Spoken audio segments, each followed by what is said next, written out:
कावेरी आवास पर मिले और कहा यह जा रहा है कि हाईकमान के दखल के बाद ये मुलाकात बेहद अहम थी। लेकिन बड़ा सवाल यह है कि क्या वाकई एक नाश्ते ने कर्नाटक की राजनीति का पूरा तनाव खत्म कर दिया है या भी कुछ और बाकी है। रिपोर्ट देखिए।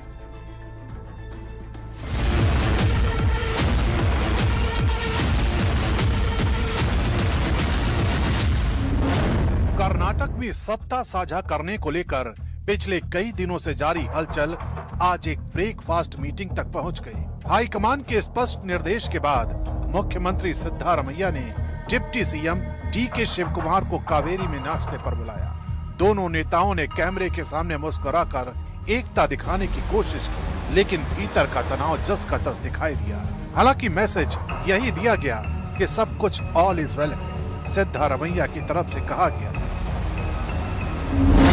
एकता बनी रहेगी, हमारे बीच कोई मतभेद नहीं है, आला कमान जो कहेगा वो होगा, 2028 के चुनाव तक साथ चलेंगे।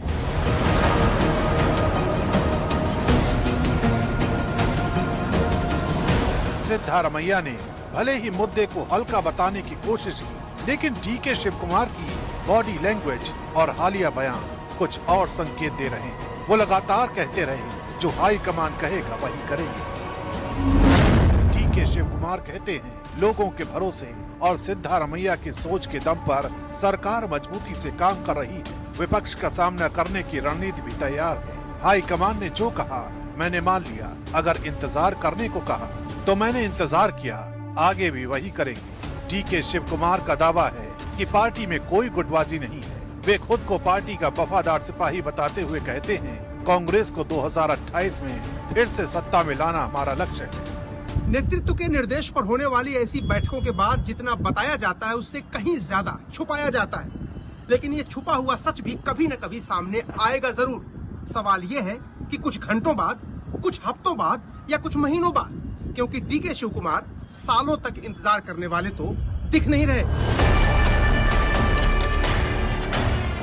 कर्नाटक की राजनीति में ये लाइन सिर्फ सम्मान नहीं बल्कि इंतजार का इशारा भी मानी जा रही है, खासकर 2025 की वादा कुर्सी बहस के बीच। इसी विवाद और डैमेज कंट्रोल के बीच शिवसेना उद्धव गुट की सांसद प्रियंका चतुर्वेदी भी सामने आई। उन्होंने कहा विवाद को मीडिया ने जरूरत से ज्यादा बढ़ा दिया। चर्चा सब जगह हो रही है, मीडिया में ज्यादा हो रही है, आपस में उनके इतनी नहीं हो रही होगी जितना मीडिया उसको तूल दे रही है। और उसमें स्पष्ट किया है, कांग्रेस पार्टी ने भी स्पष्ट किया है कि इस पे बातचीत होगी, इस पे निर्णय लिया जाएगा और उनका जो कमिटमेंट है कर्नाटका की जनता के साथ है। कर्नाटका की जनता को जो जो वादे किए थे वो पूरी करने की बात है। 5 साल के लिए एक बड़ा मैंडेट मिला है, उसकी जिम्मेदारी वो समझ रहे हैं। तो आने वाले समय में क्या कंटिन्यूटी रहेगी या चेंज आएगा वो जनता के सामने आएगा। तो क्या ब्रेकफास्ट मीटिंग ने कर्नाटक की राजनीति को शांत कर दिया? साफ ये है तनाव दब गया, खत्म नहीं हुआ। दोनों नेता हाई कमान के पाले में गेंद डालकर आगे बढ़ गए हैं। अब विधानसभा सत्र और दिल्ली की अगली कॉल पर निगाहें टिक गई हैं। मतलब कर्नाटक का असली फैसला अभी दिल्ली की मेज पर ही लिखा जाएगा।